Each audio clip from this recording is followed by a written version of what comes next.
ప్రసాద్ కుటుంబంలో అనామిక చాలా నిరుపేద కుటుంబం నుంచి వచ్చిన అమ్మాయి. అయినా అనామిక అంటే శారదా ప్రసాద్లకు ఎంతో ఇష్టం. కాని దురదృష్టవశాత్తు ప్రసాద్కి వయసు మీద పడ్డం, రమేష్కు సరైన ఉద్యోగం దొరక్కపోవటం వల్ల ఆ కుటుంబం తీవ్రమైన ఆర్థిక ఇబ్బందుల్లో కూరుకుపోయింది. ఇంట్లో పూట గడవడమే కష్టంగా మారింది. ఒకరోజు ఇంట్లోని హాల్లో ప్రసాదు, శారద విచారంగా కూర్చుని ఉన్నారు. రమేష్ తల పట్టుకొని కూర్చున్నాడు. యావండి, ఇంట్లో బియ్యమైపోయాయి, పప్పులు కూడా అడుగంటాయి. రేపటి నుండి వంట ఎట్టా చెయ్యాలో నాకు అర్థం అవ్వట్లేదండి. నాకు ఏమీ తోచటం లేదు శారదా. నాకేమో ఈ వయసులో ఎవ్వరూ పనివ్వటం లేదు. అప్పుల వాళ్ళ ఒత్తిడేమో రోజు రోజుకు పెరిగిపోతుంది.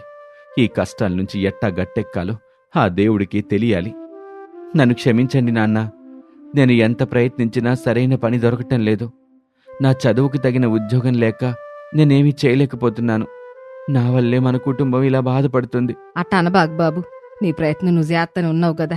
కాలం కలిసి రానప్పుడు ఎవరు ఏమి చేయలేరులే. కానీ ఈ పూట ఎట్టా గడపాలో అదే నాకు పెద్ద దిగులుగా ఉంది. ఆ సమయంలో అత్తమామలు, భర్త పడుతున్న బాధను వంటగదిలో ఉండి వింటున్న అనామిక కళ్ళు చెమ్మగిల్లాయి. తన కుటుంబం కోసం తను ఏదైనా చెయ్యాలని గట్టిగా నిశ్చయించుకుంది. సరిగ్గా అదే సమయంలో బయట వాతావరణం చల్లబడి ఏకధాటిగా వర్షం పడ్డం మొదలైంది. అప్పుడు అనామిక వంటగదిలో నుంచి హాల్లోకొచ్చింది. అత్తయ్య, మావయ్య, మీరు దయచేసి బాధపడకండి. ఈ కష్టాలు శాశ్వతం కాదు. మనం ధైర్యంగా ఉంటే ఏదో ఒక దారి తప్పకుండా దొరకొచ్చు. దారి ఎక్కడుందమ్మా నామేక? వర్షాకాలం కూడా మొదలైపోతేని ఈ వర్షాల్లో పనులు కూడా దొరకవు. ఈ చీకటి రోజులు ఎప్పుడు ముగొత్తాయో ఏంటో. అత్తయ్య, నాకొక ఆలోచన వచ్చింది. మీరు ఒప్పుకుంటే నేనొక చిన్న వ్యాపారం చేద్దాం అనుకుంటున్నాను. వ్యాపారమా? ఆడపిల్లవి, అందులోనూ ఈ వర్షాల్లో నువ్వు ఏ వ్యాపారం చేస్తావమ్మా? మన దగ్గర పెట్టుబడికి కూడా సిల్లుగవ్వలేదు. పెట్టుబడికి పెద్దగా ఏమీ అవసరం లేదు అత్తయ్య. నా దగ్గర మా పుట్టింటాళ్ళు ఇచ్చిన 200 రూపాయలు దాచుంచాను. ఈ వర్షంలో వాతావరణం చాలా చల్లగా ఉంది కదా. జనాలు వేడివేడిగా కారంగా ఏదైనా తింటే బాగుంటుంది అని కోరుకుంటారు. అప్పుడు అందుకే నేను ఆలోచించాను, నేను ఫిష్ సమోసా చేసి అమ్ముదామనుకుంటున్నాను. ఏంటి, ఫిష్ సమోసానా? అదేంటమ్మా అనామిక, ఎప్పుడు వినలేదే. ఆలూ సమోసా, ఉల్లిపాయ సమోసా అంటారు గాని ఈ ఫిష్ సమోసా ఏంటి? అదే ఇందులో ఉన్న ప్రత్యేకత మావయ్య. మా పుట్టింటి దగ్గర మా నాన్న ఇలాగే రకరకాల చేపలతో వంటలు చేయడం నేను చూసేదాన్ని. చేపల్ని ఉడకపెట్టి ముళ్ళు తీసేసి అందులో ఉల్లిపాయలు, అల్లం, పచ్చిమిర్చి, మన ఇంట్లో ఉన్న మసాలాలేమన్నా ఉంటే ఉంచి కూరలు చేస్తాను. దాన్ని సమోసాలో పెట్టేసి నూనెలో వేస్తే ఆ రుచి చాలా బాగుంటుంది మావయ్య. ఈ చలికి ఆ వేడివేడి ఫిష్ సమోసా తింటే ఎవరైనా సరే అసలు వదిలిపెట్టరు. ఆలోచన బానే ఉంది అనామిక. కానీ ఈ వర్షంలో మన ఇంటి ముందు పొయ్యి ఎలా వెలిగిస్తావు? జనాలు కూడా వర్షంలో నిలబడి ఎలా తింటారు? నేనన్నీ ఆలోచించానండి. మన ఇంటి ముందు ఖాళీ స్థలం ఉంది కదా, అక్కడ ఒక 4 కర్రలు పాతేస్తే పైన పాత బట్టలు కప్పేద్దాం. వర్షం పడకుండా దట్టంగా అరిటాకులతో ఒక చిన్న గుడిసెలాగా వేసేస్తాను. వర్షానికి తట్టుకునేలాగా గుడిసుంటుంది కదా, దాని లోపల వేడిగా ఫిష్ సమోసాలు చేస్తుంటే ఆ వాసన వస్తుంది కదా. అప్పుడు జనాలు వర్షంలో తడుచుకుంటూ అయినా వాటి కోసం వస్తారు. మన బిజినెస్ బాగుంటుంది. అమ్మా అనామిక, మరి నీ ఆలోచన బాగానే ఉంది గాని సున్నితంగా ఉంటావు. మరి నువ్వు వర్షంలో చలిలో కష్టపడ్డం నాకిష్టం లేదమ్మా. అత్తయ్య, మన కడుపు మంట ముందు ఈ చలి వర్షం ఏమాత్రం లెక్క కాదు. మీరు దయచేసి నాకు అనుమతి ఇవ్వండి. కనీసం 2 రోజులు ప్రయత్నించి చూస్తాను. నష్టం వస్తే ఆపేద్దాం, లాభం వస్తే కొనసాగిద్దాం. దయచేసి కాదనకండి అత్తయ్య.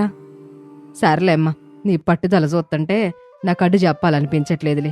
దేవుడి దయ వల్ల నీ వ్యాపారం బాగా సాగాలని కోరుకుంటాను. అలా అంటూ అత్తగారు అంగీకరించటంతో అనామిక సంతోషంతో ఉబ్బి తబ్బిబ్బయింది. వెంటనే బయటకు వెళ్లి రమేష్ సహాయంతో ఇంటి ముందు ఒక చిన్న గుడిసె వేసింది. పైన పటిష్టంగా అరటి ఆకులు పరిచి వర్షపు నీరు లోపలికి రాకుండా జాగ్రత్త పడింది. లోపల పొయ్యి, కడాయి అన్నీ సిద్ధం చేసుకుంది. కాని అసలు సమస్య ఇప్పుడే ఎదురైంది. చేపలెలా కొనాలి? అప్పుడు అనామిక గుడిసెలో నిలబడి ఆలోచిస్తుంది. వర్షం ఇంకా పడుతూనే ఉంది. అన్నీ సిద్ధం చేశాను, కానీ ఈ వర్షంలో మార్కెట్కెళ్ళి చేపలు తేవడం కష్టం. అసలే నా దగ్గరున్నది తక్కువ డబ్బు. బేరం ఆడి మంచి చేపలు ఎలా తేవాలి భగవంతుడా? అలా అనుకుంటూ అనామిక ఆలోచిస్తున్న సమయంలోనే ఆ దారిన వర్షంలో తడుచుకుంటూ ఒక చేపల వ్యాపారి బుట్టలో చేపలు పెట్టుకుని అమ్ముకుంటూ వెళ్తున్నాడు. చేపలమ్మా, తాజా చేపలో, చెరువులోని చేపలమ్మా, వాన్లో దొరికిన మంచి చేపలు, చేపలమ్మా చేపలో అన్నయ్య, ఓ చేపలన్నయ్య, కాసిట్రా. ఏంటమ్మా, చేపలు కావాలా? అసలు ఈ వర్షం ఎవరూ బయటికి రావటం లేదు, అందుకే వీధుల్లో తిరుగుతున్నాను. ఏ చేప కావాలి తల్లి? అన్నయ్య, నా దగ్గర ఎక్కువ డబ్బులు లేవు. నేను కొత్తగా ఇక్కడ సమోసాల వ్యాపారం మొదలు పెడదాం అనుకుంటున్నాను. అది కూడా చేపలతోటి. కాస్త ముళ్ళు తక్కువగా ఉండే తాజా చేపలు 1 కిలో కావాలి. కాస్త రేటు తగ్గించి ఇవ్వన్నయ్య. నేను రోజు నీ దగ్గరే కొంటాను. వ్యాపారం కోసం అంటున్నావు కాబట్టి సరేనమ్మా. నా దగ్గర మంచి రవ చేపలున్నాయి. కండ ఎక్కువగా ఉంటుంది, ముళ్ళేమో తక్కువ. బయట 150 రూపాయలు ఉంటాయి. నీకు 100 రూపాయలకి ఇస్తాను, తీసుకో. సంతోషం అన్నయ్య. రేపటి నుంచి కూడా నువ్వు ఈ దారిని వెళ్ళేటప్పుడు నా దగ్గర కాస్త ఆగు. నేను రోజు చేపలు తీసుకుంటాను. అలా అంటూ చేపలు తీసుకున్న అనామిక వెంటనే వాటిని శుభ్రం చేసి ఉడకబెట్టి ముళ్ళు తీసేసింది. మసాలాలు దట్టించి అద్భుతమైన మిశ్రమాన్ని తయారు చేసింది. పిండి కలిపి సమోసాలు చుట్టటం మొదలుపెట్టింది. వర్షం జోరుగా కురుస్తుంది, చలిగాలి వీస్తుంది. అనామిక గుడిసెలో పొయ్యి వెలిగించి వేడి నూనెలో ఫిష్ సమోసాలు వేసింది.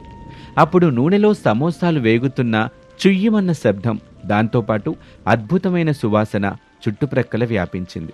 ఆ వర్షంలో చలికి వణుకుతూ ఆ దారిన వెళ్తున్న కొందరు బాటసారులకు అనామిక వేస్తున్న ఫిష్ సమోసా వాసన గట్టిగా తగిలింది.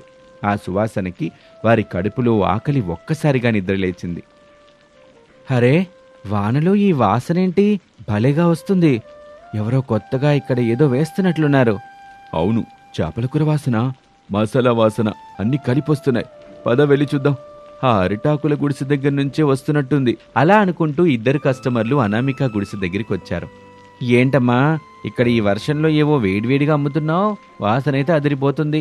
రండి బాబుగారు, ఇది ఫిష్ సమోసాలు కొత్తగా చేస్తున్నాను. ఈ చలికి వర్షానికి కాస్త విడివిడిగా తింటే బాగుంటాయని చేస్తున్నాను. ఒకసారి రుచి చూడండి. ఫిష్ సమోసానా? భలే వెరైటీగా ఉందే. సరే, ముందొక 2 ఇవ్వు చూద్దాం. అలా అనగానే అనామిక వేడివేడి సమోసాలని ఒక చిన్న అరిటాకులో పెట్టి ఇచ్చింది. అబ్బా, ఏముందమ్మా రుచి! పైన కరకరలాడుతూ లోపల చేపల మసాలా కారంగా భలే కుదిరింది. నేను నా జీవితంలో ఇంత రుచికరమైన సమోసా తినలేదు. అవునా, నాకు ఒకటివ్వమ్మా. అప్పుడు కస్టమర్ అది తీసుకొని తిని చూశాడు. నిజంగానే అద్భుతంగా ఉందమ్మా. 10 రూపాయలకి ఇది చాలా చౌక.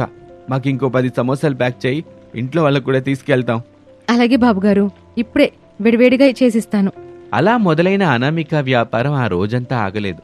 ఆ దారిన వెళ్లే ప్రతి ఒక్కరూ ఆ వాసనకు వాగి సమోసాలు కొనుక్కుని వెళ్లారు. అనామిక తెచ్చిన కిలో చేపలు సాయంత్రానికి అయిపోయాయి. మొదటి రోజే అనామికకు మంచి లాభం వచ్చింది. ఆ రాత్రి అనామిక ఆనందంగా ఆ డబ్బుని శారద చేతిలో పెట్టింది. అప్పుడు ఇంట్లో రాత్రిపూట సమయంలో అనామిక శారదతో ఇలా అంటుంది. అత్తయ్య, ఇదిగోండి ఇవాల్టి మన సంపాదన. పెట్టుబడికి పోను మనకి 300 రూపాయలు లాభం వచ్చింది అత్తయ్య. అమ్మా అనామిక, నీ చేతి సలవ వల్ల ఇవాళ మన ఇంట్లో పూట గడిసిందమ్మా. నువ్వు మా పాలిటి లక్ష్మీదేవి తల్లి. నాకెందుకో ఈ వ్యాపారం ముందు ముందు ఇంకా పెద్దదవుతుందనిపిస్తుందమ్మా. నీ తెలివితేటలకి నా కృతజ్ఞతలు. అనామిక, నువ్వొక్కదానివి ఆ మంట దగ్గర పడుతున్న కష్టం చూసి నా మనసు కలుక్కుమంది. నిన్ను చూసి నేను చాలా నేర్చుకున్నాను. అలా రోజులు గడుస్తూ ఉంటాయి. వర్షాకాలం జోరు ఏమాత్రం తగ్గలేదు. అనామిక ఫిష్ సమోసాల రుచి ఆ ఊరంతా పాకిపోయింది. సాయంత్రం అయిందంటే చాలు, అనామిక వేసిన అరటి ఆకుల గుడిసె ముందు జనాల జాతర మొదలయ్యేది. ప్రతిరోజు ఆ చేపల వ్యాపారి అనామికకు 5 కిలోల చేపలిచ్చి వెళ్లేవాడు. అనామిక ఉదయం నుంచి సాయంత్రం వరకు చేపలు కడగటం, పిండి కలపటం, సమోసాలు చేయటం, ఇలా ఏకధాటిగా కష్టపడుతూనే ఉంటుంది. ఓ రోజు సాయంత్రం వర్షం పడుతుంది. గుడిసెలో అనామిక అలసిపోయి చెమటలు తుడుచుకుంటూ సమోసాలు చేస్తుంది. ఇంట్లో నుంచి శారదా ప్రసాద్ అదంతా చూస్తున్నారు. యావండి, అనామికను చూశారా? మన కోసం, మన కడుపులు నింపడం కోసం ఆ పసిది ఎంత కష్టపడుతుందో చూడండి. పొగకి కళ్ళంతా ఎర్రబడిపోతున్నాయి పిల్లకి. నిలబడి కాళ్ళు నొప్పులు పెడుతున్నా కూడా మొహంలో చిరునవ్వు చెరక్కుండా జనాలకే మన పొట్లు నింపడం కోసం సమోసాలు అమ్ముతుందండి. అవును శారదా, కోడలు కష్టపడుతుంటే అత్తామామలమైన మనం ఇట్ట ఇంటూ కూర్చోవడం ధర్మం కాదు. మన చేతకానితనాన్ని ఆ పిల్లే మోస్తుంది. మనకి ఈ రోజు నుంచి విశ్రాంతి లేదు శారదా. పద, మన కోడలికి అండగా నిలబడదాం. నాన్న, నేను కూడా ఇవాల్టి నుంచి అనామికతో పాటే ఆ గుడిసెలో పనిచేస్తాను. పిండి కలపటం, చేపలు శుభ్రం చేయటం నేను చూసుకుంటాను. అనామిక కేవలం సమోసాలు వేయడం మాత్రమే చేస్తుంది. అవునురా బాబు, డబ్బులు తీసుకోవడం, కస్టమర్లకి అరిటాకుల్లో వడ్డించడం నేను చూసుకుంటా. మీ నాన్నగారు ఆ గుడిసెని ఇంకాస్త పెద్ద చేసే పని చూసుకుంటారు. ఆ సమయంలో అత్తమామలు భర్త తీసుకున్న నిర్ణయం అనామికకి తెలియదు. తను పనిలో మునిగిపోయి ఉండగా ముగ్గురు వానలో గొడుగులు పట్టుకుని ఆ గుడిసె లోపలికి వచ్చారు. అత్తయ్య, మీరేంటి ఇక్కడికి వచ్చారు? వానొస్తుంది, మామయ్యకి అసలే జలుబు. రమేష్, అసలు మీరెందుకు వచ్చారు? ముందు మీరంతా కలిసి లోపలికి వెళ్ళండి. మేము లోపల కూర్చోడానికి రాలేదులే అనామిక, నీ కష్టం పంచుకోవడానికి వచ్చాం. ఇప్పటి నుండి ఈ వ్యాపారం నీ ఒక్కదాందే కాదు, మన కుటుంబం అందరిది. అందరం కష్టపడి చేసుకుందామమ్మా. అవునమ్మా, నువ్వు మా కష్టాలు తీర్చడానికి ఇంత సాహసం చేసినప్పుడు మేము నీకు సాయంగా ఉండకపోతే అట్టా? నువ్వు కాస్త పక్కకు జరగమ్మా. సమోసాలు వడ్డించే బాధ్యత నాది, అలాగే మా ఆవిడిది. నేను నీకు కావాల్సిన పదార్థాలన్నీ అందిస్తాను అనామిక. నువ్వు కేవలం వేడి నూనెలో సమోసాలు వేస్తూ ఉండి చాలు. అత్తయ్య, మావయ్య, మీ మాటలు వింటుంటే నాకు ఏడుపు వస్తుంది. నాకు ఏ కష్టమూ లేదు, కానీ మీరు తోడుగా ఉంటే నాకు కొంచెం కొండంత బలం కూడా వస్తుంది. ఆ రోజు నుంచి ఆ అరటి ఆకుల గుడిసె ఒక చిన్న హోటల్లా మారిపోయింది. రమేష్ చేపలు తెచ్చి శుభ్రం చేసేవాడు. అనామిక మసాలా దట్టించి సమోసాలు చేసేది. శారదా ప్రసాదులు కస్టమర్లకు చిరునవ్వుతో వడ్డించి డబ్బులు తీసుకునేవారు. కుటుంబం అంతా కలిసికట్టుగా పనిచేయటం చూసి కస్టమర్లు కూడా చాలా సంతోషించేవారు. అలా ఉండగా వ్యాపారం జోరుగా సాగుతూ ఉంటుంది. కస్టమర్ల రద్దీ కూడా పెరుగుతుంది. ఏమండి ప్రసాద్ గారు, మీ కోడలి చేతి వంట అమోఘమండి. రోజుకి కనీసం 2 సమోసాలు తినందే నాకు నిద్ర పట్టట్లేదు. అంతా నా కోడలి మహత్యం బాబుగారు. దేవుడు మాకు కోడల రూపంలో వరలక్ష్మినిచ్చాడు. బాబుగారు, ఇవిగోండి 10 సమోసాలు, చల్లబడకముందు తినేయండి, వేడివేడిగా బాగుంటాయి. అలాగేనమ్మగారు, వస్తాను. అలా అనుకుంటూ ఉండగా రోజులు నెలలుగా మారాయి. వర్షాకాలం పూర్తయినా అనామిక ఫిష్ సమోసాలకు గిరాకీ ఏమాత్రం తగ్గలేదు. వాళ్ళిప్పుడు ఆ చిన్న గుడిసె తీసేసి అక్కడే పక్కాగా ఒక చిన్న రేకుల షెడ్ వేసుకున్నారు. వారి కుటుంబ ఆర్థిక పరిస్థితి పూర్తిగా మారిపోయింది. అప్పులన్నీ తీరిపోయాయి. ప్రసాదు శారదలకైతే ఎంతో మనశ్శాంతిగా ఉంది. ఓ రోజు రాత్రి వ్యాపారం ముగిసిన తర్వాత కుటుంబం అంతా కలిసి భోజనం చేస్తున్నారు. అమ్మా అనామిక, ఈరోజు నేను మార్కెట్లో మన అప్పులన్నీ పూర్తిగా తీర్చేశాను తల్లి. ఇప్పుడు మనం ఎవ్వరికి ₹1 కూడా ఇవ్వటానికి లేదు. ఇదంతా కేవలం నీ వల్లే సాధ్యమైందమ్మా. అవుననామిక, నాకు బయట ఉద్యోగం రాకపోయినా ఇప్పుడు మన సొంత వ్యాపారంలో నేనే ఒక యజమానినయ్యాను. నువ్వు నా కళ్ళు తెరిపించావు. పేదరికంలో ఇంట్లో కడుగు పెట్టేవని నేను మొదట్లో కొంచెం చిన్నచూపు చూశానమ్మాయి. నన్ను క్షమించమ్మా అనామిక తల్లి. కష్టం విలువ తెలిసిన వాళ్ళకే కన్నీరు తుడిచే మనసు ఉంటదని నువ్వు నిరూపించావు. ఈ వర్షంలో నువ్వు మొదలెట్టిన ఆ చిన్న అరటి ఆకుల గుడిసె ఈరోజు మన జీవితాలకి పెద్ద కోట్లాగా మారి మన కడుపులు నింపుతుంది తల్లి. అత్తయ్య, మీరు నన్ను క్షమించమని అడగండి. నాకు పుట్టింటి దగ్గర దొరకని ప్రేమ ఇక్కడ మీ దగ్గర, మావి దగ్గర దొరికింది. మీరు నా ఆలోచనని గౌరవించారు, నా కష్టంలో పాలు పంచుకున్నారు. ఈ విజయం నాది కాదు, మన కుటుంబం అందరిది. కలిసుంటే ఎంతటి పేదరికాన్నైనా జయించొచ్చని నాకు మన కుటుంబం ద్వారా అర్థమైంది అత్తయ్య. అలా రాత్రి ఆ ఇంట్లో ఎంతో సంతోషం వెల్లివిరిసింది. ఒక పేద కోడలు తన చిన్న ఆలోచనతో, పట్టుదలతో వర్షాన్ని సైతం లెక్క చేయకుండా చేసినటువంటి ఆ ఫిష్ సమోసా వ్యాపారం ఆ కుటుంబ జీవితాన్ని మార్చేసింది. కష్టపడే గుణం, కుటుంబ సభ్యుల మధ్య ఐకమత్యం ఉంటే ఏ సమస్యనైనా ఎదుర్కోవచ్చునని అనామిక నిరూపించింది. ఆ ఊళ్ళో అనామిక ఫిష్ సమోసా అప్పట్నుంచి ఎంతో ప్రసిద్ధి చెందింది. ఇది వాల్టి కథ. మరొక ఆసక్తికర కథలో మళ్ళీ కలుద్దాం. అంతవరకు సెలవు, నమస్తే. ఒక అందమైన పల్లెటూరులో శారదా ప్రసాద్ దంపతులు నివసిస్తూ ఉంటారు. వారికి 3 కొడుకులు. పెద్ద కొడుకు రమేష్, అతని భార్య అనామిక. రెండో కొడుకు సురేష్, అతని భార్య అవని. మూడో కొడుకు వరుణ్, అతని భార్య అంజలి. 3 కోడళ్ళు, కొడుకులు, అత్తమామలతో ఆ ఇల్లు ఎప్పుడూ కళకళలాడుతూ ఉంటుంది. ఆ ఇంట్లో పెద్ద కోడలు అనామిక వంట చేయటంలో చాలా దిట్ట. ఆమె చేతి వంట రుచి చూస్తే ఎవరైనా సరే మెచ్చుకోవాల్సిందే. ఇక ఆ రోజు ఆదివారం కావటంతో ఇంట్లో అందరూ సరదాగా హాల్లో కూర్చొని మాట్లాడుకుంటూ ఉంటారు.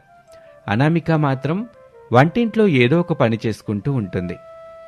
ఏమేవు సరదా, ఈరోజు ఆదివారంగా నోటికి రుచిగా ఏదైనా స్పెషల్ చేయించకూడదా? రోజు తినే కూరలేనా? ఏం తింటారు చెప్పండి, మీరు ఏది అడిగితే అది మన కోడలు చేసి పెడతారు. ముఖ్యంగా మన పెద్ద కోళ్ళ అనామిక చేతి వంట గురించి మీకు తెలియదేముంది? నాన్న చెప్పింది నిజమే అమ్మా. ఈరోజు మటన్ తెస్తాను. అనామిక అద్భుతంగా వండుతుంది. అన్నయ్య, మటన్ తీసుకురా పర్లేదు, కానీ ఎప్పుడూ చేసుకునే మటన్ ఇగురు, మటన్ పులుసు కాకుండా ఈసారి ఏదైనా కొత్తగా ట్రై చేస్తే బాగుంటుందిగా. అవునన్నయ్య, నాకు కూడా అదే అనిపిస్తుంది. ఏదైనా వెరైటీగా తింటే బాగుంటుంది కదా. ఈ మాటలు వింటున్న అనామిక వంటింట్లో నుంచి బయటకొచ్చి నవ్వుతూ ఇలా అంటుంది. మావయ్య, మీరేం కంగారు పడకండి. ఈరోజు మటన్ తీసుకురండి. మీ అందరికీ ఇంతవరకు ఎప్పుడు తినని ఒక కొత్త వంటకం చేసి పెడతాను. అక్క, ఏం చేస్తావు? మటన్ బిర్యానీనా లేక మటన్ వేపుడా? ఆ రెండు మనం రెగ్యులర్గా తింటున్నాం కదా అవని. ఆ అక్క ఏదో స్పెషల్ అని అంటుంది కదా. అదేంటో వండిన తర్వాత మీరే చూస్తారు కదా. రమేష్, మీరు వెళ్ళి లేత మటన్ తీసుకురండి. సరే అనామిక, ఇప్పుడే వెళ్ళి తీసుకొస్తాను అని చెప్పి రమేష్ మార్కెట్కి వెళ్ళి మంచి మటన్ తీసుకొని ఇంటికి వస్తాడు. మటన్ని శుభ్రం చేయటానికి అనామిక, అవని, అంజలి ముగ్గురు వంటింట్లోకి వెళ్తారు. అక్క, మటన్ అయితే చాలా ఫ్రెష్గా ఉంది. ఇంటికి ఏం కూర చేస్తున్నావు? మాకైనా చెప్పొచ్చు కదా. అవునక్క, నువ్వేం చేయబోతున్నావో చెప్తే మేం కూడా సహాయం చేస్తాం కదా.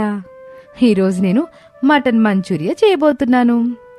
ఏంటి, మటన్ మంచూరియానా? చికెన్ మంచూరియా, గోబీ మంచూరియా విన్నాను, కానీ ఈ మటన్ మంచూరియా ఏంటక్క? అసలు బాగుంటుందా? అవునక్క, మటన్ ఉడకడానికే టైం పడుతుంది కదా. మంచూరియా లాగా చేస్తే ముక్క గట్టిగా అయిపోతుందేమో. మళ్ళీ అత్తయ్య మావయ్య తినలేక ఇబ్బంది పడతారేమో. మీరేం భయపడకండి, నా మీద నమ్మకం ఉంచండి. మటన్ని ముందుగా కుక్కర్లో మెత్తగా ఉడికించి ఆ తర్వాత మసాలాలు పట్టించి మంచూరియా లాగా చేస్తే వెన్నెలా కరిగిపోతుంది. మీరు నాకు సహాయం చేయండి చాలు. సరే అక్క, నీ ప్రయోగం ఏదో చూద్దాం. ముందు మటన్ శుభ్రం చేస్తాను. నేను ఉల్లిపాయలు, పచ్చిమిరపకాయలు, అల్లం వెల్లుల్లి పేస్ట్ని రెడీ చేస్తాను. అలా అనుకుంటూ అనామిక తన స్టైల్లో వంట మొదలు పెడుతుంది. మటన్ని శుభ్రం చేసి ఉప్పు, పసుపు, అల్లం వెల్లుల్లి పేస్ట్ వేసి కుక్కర్లో మెత్తగా ఉడికిస్తుంది. ఆ తర్వాత ఆ ముక్కలకు కార్న్ఫ్లోర్, మైదా, గుడ్డు సొన, మంచి మసాలాలు పట్టించి నూనెలో దోరగా వేయిస్తుంది. వంటింట్లో నుంచి వస్తున్న వాసన హాల్లో కూర్చున్న ప్రసాద్కి, శారదకి తగులుతుంది. ఏమేవ్ శారదా, వాసన అదిరిపోతుంది. మన పెద్ద కోడలేదో గట్టిగానే ప్లాన్ చేసినట్టుందిగా. ఆ వాసన చూస్తుంటేనే నోరూరిపోతుంది. అవునండి, అనామిక చేతిలో ఏదో మాయ ఉంది. ఏం వండినా సరే రుచి మాత్రం అద్భుతంగా ఉంటది. కానీ ఈరోజు ఏం చేస్తుందో మాత్రం చెప్పలేదు. ఇంతలో వంటింట్లో అనామిక వేయించిన మటన్ ముక్కల్ని సాసులతో కలిపి టాస్ చేస్తూ ఉంటుంది. అవని, అంజలి ఆసక్తిగా చూస్తూ ఉంటారు. అక్క, చూస్తుంటేనే నోరు ఊరిపోతుందక్క. అచ్చం రెస్టారెంట్లో చేసినట్లే ఉంది. అవునక్క, రంగు, వాసన అన్నీ సూపర్ ఉన్నాయి. ఆగండి, ఇంకా అవ్వలేదు. చివరిగా కొత్తిమీర, స్ప్రింగ్ ఆనియన్స్ వేస్తే మనం మటన్ మంచూరియా రెడీ. అలా అనుకుంటూ వంట పూర్తయ్యాక అందరూ భోజనానికి కూర్చుంటారు. అనామిక వేడివేడి మటన్ మంచూరియాని వడ్డిస్తుంది. ప్లేట్లో ఎర్రగా జ్యూసీగా ఉన్న మటన్ ముక్కల్ని చూసి అక్కడున్న అందరూ ఆశ్చర్యపోతారు. అనామిక, ఏంటిది? చూడ్డానికి చికెన్ 65 లాగా ఉంది, కానీ వాసన మటన్లా వస్తుంది. వదినా, ఇదేనా నీ స్పెషల్? దీన్ని ఏమంటారు? దీని పేరు మటన్ మంచూరియా. ముందు రుచి చూసి చెప్పండి ఎలా ఉందో అని అనగానే ప్రసాద్ ఒక్క ముక్కని నోట్లో వేసుకుంటాడు. అది మెత్తగా, కారంగా, పుల్లపుల్లగా అద్భుతమైన రుచితో ఉంటుంది. ఆహా, అద్భుతం, మహాద్భుతం. అనామిక, నా జీవితంలో ఇంత రుచికరమైన మాటను ఎప్పుడు తినలే తల్లి. ముక్క నోట్లో వేసుకోగానే వెన్నలాగా కరిగిపోతుంది. అవును అనామిక, చాలా బాగుంది. మటన్తో ఇట్టా కూడా చేయొచ్చు అని నాకు ఇప్పుడే తెలిసింది.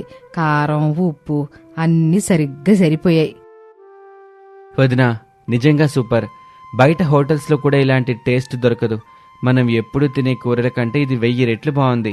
నేను ముందే చెప్పాను కదా అత్తయ్య, మన అక్క చేతి వంట సూపర్ అని. అవును, నాకు డౌట్ వచ్చింది కానీ తిన్నాక అర్థమైంది. అక్క, నువ్వు గ్రేట్.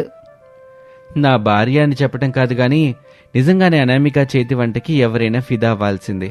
ఈ మటన్ మంచూరియా అయితే నెక్స్ట్ లెవెల్. అలా అందరూ లొట్టలేసుకుంటూ మటన్ మంచూరియాని ఆరగించేస్తారు. భోజనాలయ్యాక అందరూ హాల్లో కూర్చొని మాట్లాడుకుంటూ ఉంటారు. అత్తయ్య, మావయ్య, మీకు ఒక విషయం చెప్పాలి. చెప్పానామేక, ఏం కావాలి? ఏం లేదు అత్తయ్య, ఈ మధ్య మన ఇంట్లో ఖర్చులు పెరుగుతున్నాయి. మీరందరూ కష్టపడుతున్నారు. నాకు ఒక ఆలోచన వచ్చింది. ఏంటమ్మా ఆలోచన? అందరూ చికెన్ మంచూరియా, వెజ్ మంచూరియా అమ్ముతారు, కానీ మటన్ మంచూరియా అయితే ఎక్కడా దొరకదు. ఈరోజు మీరందరూ ఇంత ఇష్టంగా తిన్నారు కదా, ఇదే వంటకాన్ని మనం ఒక చిన్న వ్యాపారంగా మొదలు పెడితే ఎలా ఉంటుంది?